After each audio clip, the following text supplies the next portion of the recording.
এবং আমরা কিন্তু বিএনপির পয়সায় জীবনের ঝুঁকি নিয়ে পরিবারকে বিপদে ফেলে বিদেশে বসে কথা বলি নাই।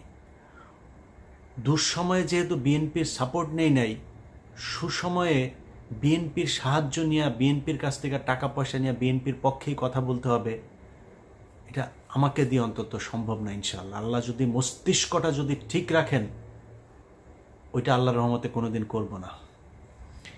এই মগজ বিক্রি করে খাবো না। যেটা মনে করি, যেটা চিন্তা করি, ওইটা মৃত্যুর আগ পর্যন্ত ওই জায়গাতেই থাকবো। বাংলাদেশের মানুষ শেষ দিন পর্যন্ত দেখবে ইলিয়াস হোসাইন যেখানে ছিল সেইখানেই থাকবেন। অতএব আপনারা যদি মনে করেন ভারতের পক্ষে থাকবেন, আওয়ামী লীগের পক্ষে থেকে তারপরে আপনারা রাজনীতি করবেন, 2001 থেকে 5 পর্যন্ত আসলে এত বিশাল ভালো কিছু করেন নাই। সরি, আমার একদম এইভাবে বলতে ইচ্ছা করে নাই, কিন্তু বলে ফেললাম। এত ভালো কিছু করেন নাই যে আপনাদের জন্য বাংলাদেশের মানুষ রাস্তায় নামবে। এই যে আপনার দলে এত কোটি কোটি বিএনপি করা মানুষ জীবনের ঝুঁকি নিয়ে এই আন্দোলন করেছে, এই আন্দোলনের ভেতরে জীবন দিয়েছে, অর্ধেকই তো হবে বিএনপির লোকজন, তাই না? জীবন দিয়েছে তারা, না আপনাদের এই ভারত প্রীতি আর আওয়ামী প্রীতির জন্য জীবন দেয় নাই।